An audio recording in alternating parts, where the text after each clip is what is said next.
Europe 1, bien fait pour vous. Mélanie Gomez et Julia Vignali. Très heureuse de vous retrouver ici dans l'émission qui vous veut du bien sur Europe 1. Nous sommes en direct jusqu'à midi et on va tout de suite saluer les bienfaitrices d'Europe 1. D'abord vous, Sophie Braffman. Bonjour Sophie. Bonjour. Alors vous avez déniché des applis aujourd'hui ou des sites d'ailleurs qui vont nous simplifier la banque. Je vais vous parler argent parce que je crois qu'il y a un gros sujet pour les femmes et l'argent et il serait temps qu'on s'y intéresse un peu plus. Si vous pouviez nous faciliter les choses. Je vais tenter. Seulement.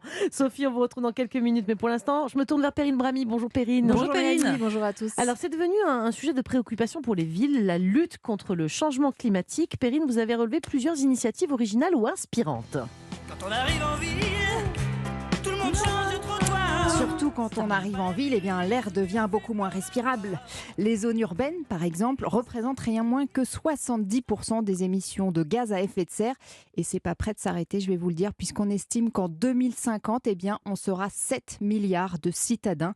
Ces émissions vont donc tout simplement exploser. C'est pour ça qu'il y a vraiment urgence à décarboner l'air de nos villes. Et qu'est-ce qu'elles peuvent faire ces communes justement pour contrer les effets du changement climatique ? Il y a des sources d'inspiration ou... Oui, il y a plein d'idées innovantes, petites et grandes, qui viennent de l'étranger, du côté des États-Unis. À Los Angeles, en Californie, par exemple, des trottoirs sont peints en blanc, un blanc anti-chaleur pour affronter les 40 degrés qu'on atteint là-bas très très régulièrement en été. Dans le même esprit, la ville de San Francisco oblige tous les nouveaux bâtiments qui ont des toits plats et aussi les rénovations à se couvrir d'un toit clair. Le but, bien sûr, c'est de renvoyer une grande partie du rayonnement et donc de la chaleur. Il y a une autre initiative inspirante que j'ai trouvée du côté d'Amsterdam, aux Pays-Bas, cette fois. Si je vous dis que l'idée, c'était de parier sur l'une des forces de la ville, vous pensez à quoi, Amsterdam ? Les Les prostituées, je sais pas. la drogue. les coffee shops non plus, non, le vélo, bien évidemment, parce qu'en fait, chaque jour, les habitants d'Amsterdam pédalent plus de 2 millions de kilomètres, donc il y avait un truc à faire. L'idée, ça a été donc d'équiper une flotte de vélos avec des roues un peu spéciales qui sont capables de stocker l'énergie produite par chaque coup de pédale. Cette énergie va être ensuite réinjectée dans le système électrique de la ville quand le vélo est garé dans l'un des parkings qui est spécialement dédié pour ça. Le système s'appelle S-Park, il est en phase de test et permet tout simplement d'éclairer les rues pour l'instant. C'est super ce qui se passe à l'étranger, Perrine, mais est-ce qu'en France aussi, on a de la suite dans les idées ?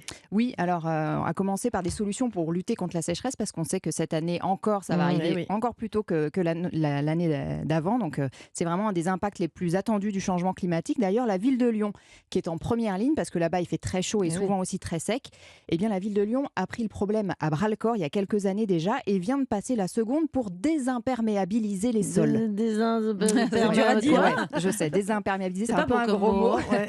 En gros, le problème en ville, c'est qu'on a longtemps considéré que l'eau, c'était comme un déchet qu'il fallait évacuer et traiter. Et aujourd'hui, à force d'avoir tout bétonné dans les villes, l'eau de pluie ne s'infiltre plus dans les sols et donc ça ne parvient plus à alimenter les nappes phréatiques et ça contribue à la sécheresse, bien évidemment. Du coup, à Lyon, ils ont décidé de faire machine arrière et de rendre le sol plus perméable. Dans l'une des rues du centre-ville, par exemple, la rue Garibaldi, d'anciens tunnels pour les voitures ont été comblés et transformés en réservoirs géants qui vont récupérer l'eau de pluie quand elle tombe, une eau qui va être ensuite utilisée pour le nettoyage urbain, par exemple. Il y a aussi de gros enjeux, Perrine, pour les villes sur nos déplacements.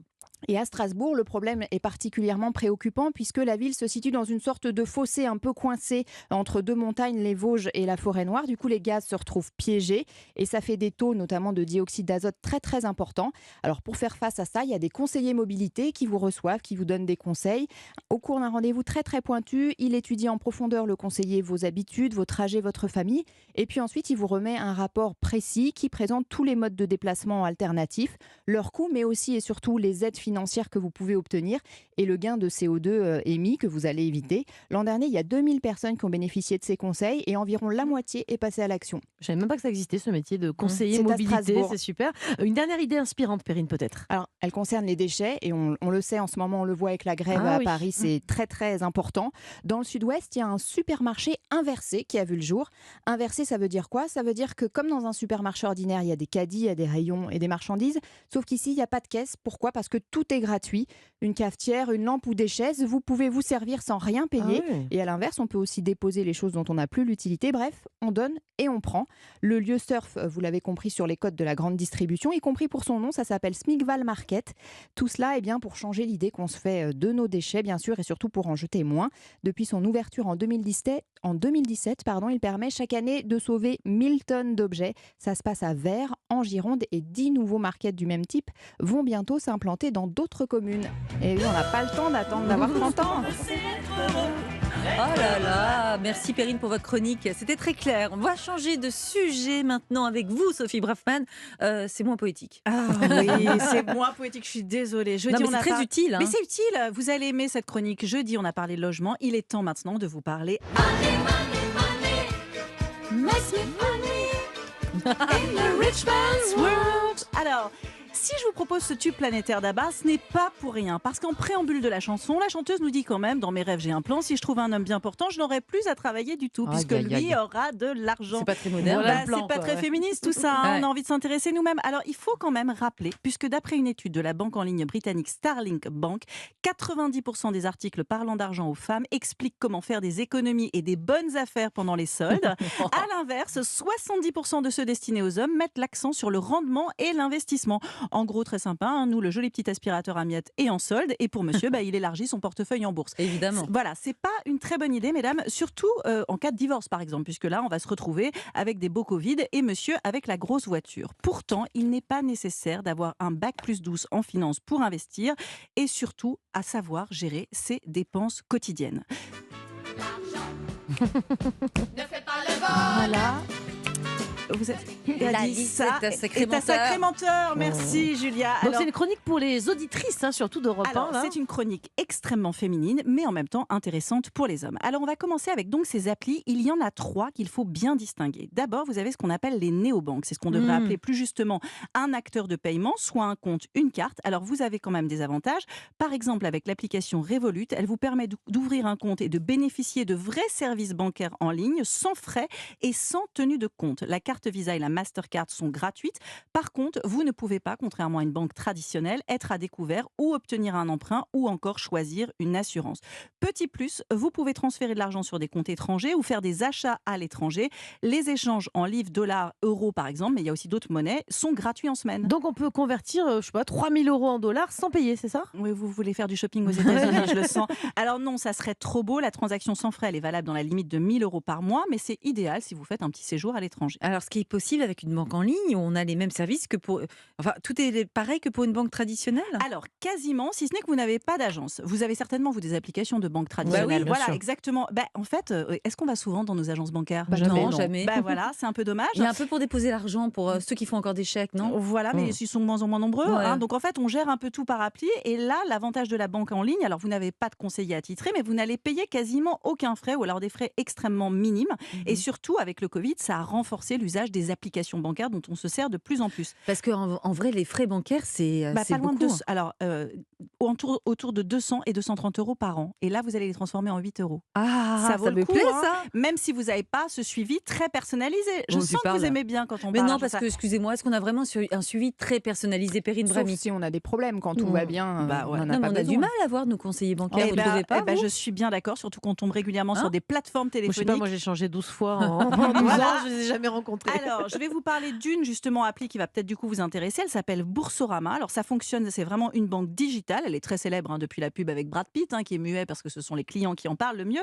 Mais l'appétence pour Boursorama vient aussi du fait que quand vous souscrivez un nouvel abonnement, on vous offre 80 € de bienvenue. Donc, ça marche quasiment C'est pas mieux. mal, hein. Oui, ça marche. C'est plus vendeur que Brad Pitt en tout cas. Donc, vous avez exactement les mêmes services qu'une banque, livret A, assurance vie, découvert, mais aussi la possibilité de faire des placements financiers.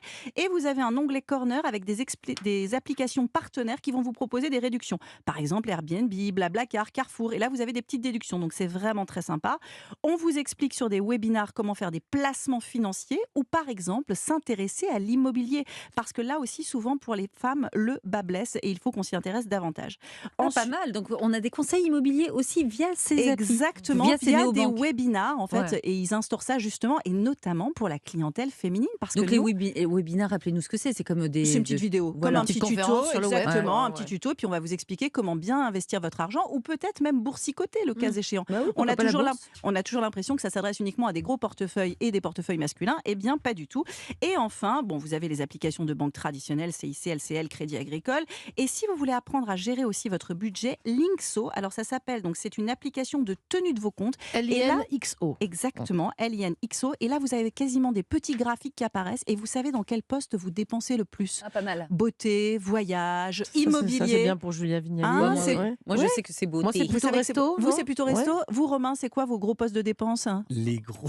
Voilà, les cheveux. Les postes Les de dépenses. C'est le coiffeur, Les clairement. crèmes. Non. Non, j'ai pas Immobilier. bien étudié la question. Là, vous me prenez Eh ben, à justement, froid. et La Perrine, voiture, peut-être. Moi, c'est l'alimentation. Je crois. Voilà. Et ben, J'aime bien manger. moi, je serais plus, oui, shopping beauté, je crois. Un shopping aussi, hein. beauté. Et puis voyage un peu aussi. Mais du coup, c'est l'occasion d'avoir vraiment un graphique qui va vous permettre de cibler davantage et de faire, pourquoi pas, des économies. En tout cas, il faut que les temps changent. Et puis voilà, c'est fini. Ça, 79% des femmes qui épargnent régulièrement et seulement 19% des hommes seulement 19% d'entre elles qui investissent régulièrement leur C'est argent. fini. C'est fini. Il est temps qu'on prenne les choses en main. Ce ne sont pas Allez. que à ces hommes de le faire. Merci.